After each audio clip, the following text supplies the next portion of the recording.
Everyone, Mr. Shields here again talking to you about significant figures. Today it's going to be a little different though because I'm going to go over the rules for multiplying and dividing significant figures, which can be a little different than just identifying how many significant figures there are in a given number. Now remember, significant figures can be referred to as significant figures. They can be called significant digits, or even a shortened version of significant figures, which is Sig Figs. Let's talk about the rules that we have for identifying significant figures, and then we'll go into calculations, multiplying and dividing today in regards to the significant figures. So when we talk about which digits are significant, we know that zeros in the beginning of a number are never significant. Those are the numbers out front here, or all these zeros out in the front. We know that they're not significant at all. They're really just placeholders there. And so when we look, either by using the Pacific Atlantic method or trailing zeros, zeros out in front don't count, doesn't count, doesn't count, doesn't count, doesn't count, 1, 2, 3 sig figs here. We know that zeros that follow a decimal point, or even if there's a decimal point present, zeros that are at the end of a number are always significant. We call those trailing zeros. So not significant because these are all in the front. These 4 don't count. This 0 at the back does count, so this is 1, 2, 3 sig figs. If you were doing this with the Pacific method, you can start counting when you get to a number that's not 0. That would be the 5. That's where you start counting, 1, 2, 3. And the reason I counted from the left to the right was because the decimal point was present Pacific. But again, we can also do it with the trailing zeros method and just say, okay, these zeros are out in front. They don't count. This is a trailing 0. The 5 and the 4 count because they are, of course, non-zero numbers, and whole numbers always count. And then the 0 does because it is a trailing 0. Here we have a number out front. It does not count. These 4 are trailing zeros, so they do. 1, 2, 3, 4, 5, 6. So that's just to remind you that the zeros in the beginning of a number, i.e. all these zeros, do not count. And then the zeros at the end, those are trailing zeros. They only count if there's a decimal point present. Okay, so let's talk about the rules with multiplying and dividing as it pertains to significant figures. When you first see something, you need to figure out how many significant figures are in each number that you get. So if you look over here, there are 2 significant figures here. The 6 counts and this trailing 0 counts. So there are 2 significant figures here. When I look down here, there is 1. So there are 2 here and there is 1. Now that I've identified that, let's look at our rules. First, I have to count the number of significant figures, which I've done, 2 in the first, 1 in the second. And now look at this. Your answer should have the same number of significant figures as the number with the fewest number of significant figures. So here we have 2 significant figures and 1. So the fewest is 1, which means that although we get 36 here in our answer, 36 can't possibly be the answer. Why? Because 36 has 2 significant figures, and our answer can only have the same number of significant figures as the number with the fewest amount, which in this case is the 6 right here, which only has 1 significant figure. So therefore, what we have to do is we actually have to round. The 6 will round the 3 to a 4. It'll become 40, and you'll notice that because there's no decimal point present, this trailing 0 is not significant. Therefore, there is only 1 significant figure here in my answer. That's going to be the 4. And so this answer 40 has the same number of sig figs as the number with the fewest amount here, which is 6. So 40 is going to be my answer. I know what you're thinking. You're thinking, wait, what? That's confusing. And I promise you, it seems to be a little confusing for everybody at first. But the more we practice and the more examples I go through, you'll be just fine. So let's take a look here. How many significant figures are here in 6.00? I'm going to pause for a second to let you identify it. There are 3 significant figures here. The 6 and these 2 zeros, which are trailing zeros, so they count 1, 2, 3. Now do the same thing here. How many significant figures are found in this number? There are 2 significant figures here, the 6 and the 0. So that means that we have 3 significant figures, 2 significant figures, and that means our answer should have 2 significant figures. 36 as a result of 6 times 6. Yes, that has 2 sig figs, so I know that I'm good. And lastly, let's look at this last example. 6.00, how many significant figures is that? That is 3. 6.00, how many significant figures is that?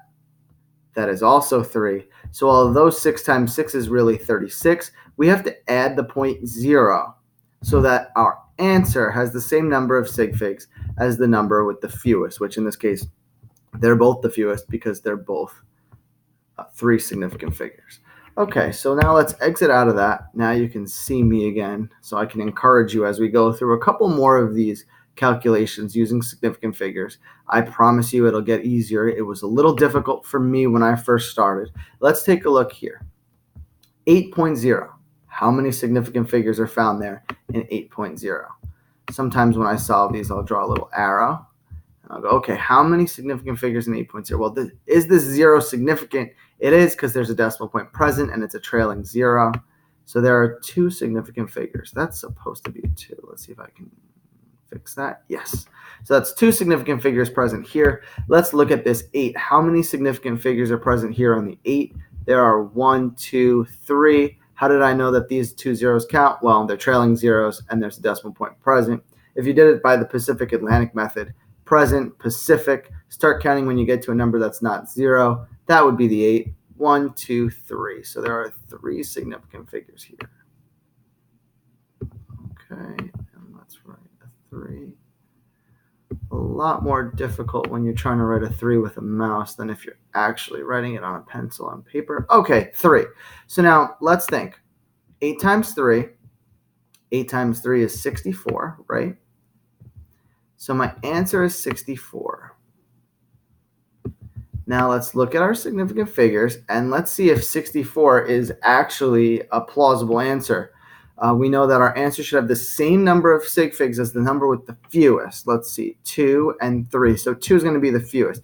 Does 64 have 2 significant figures? It does, so I know that this is the correct answer.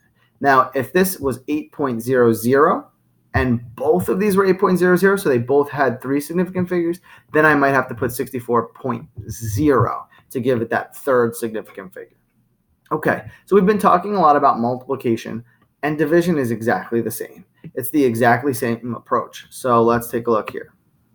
42 divided by 7.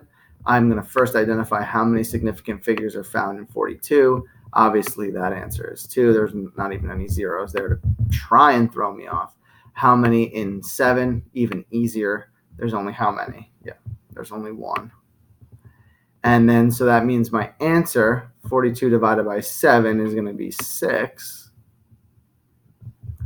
And how many significant figures are in 6? There's only the 1. It's the same as the 7. Now, what if it was 7.0? Let's see.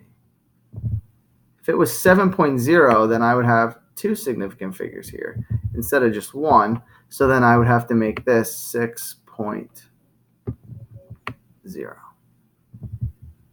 Okay.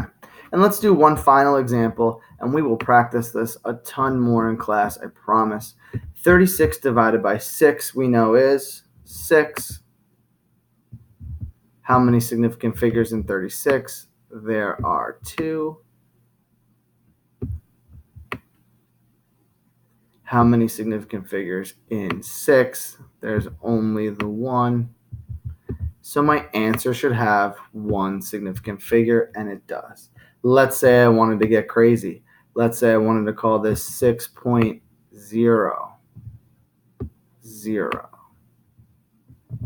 And let's say I wanted to call this 36.0. That would change the number of significant figures I had in both of these.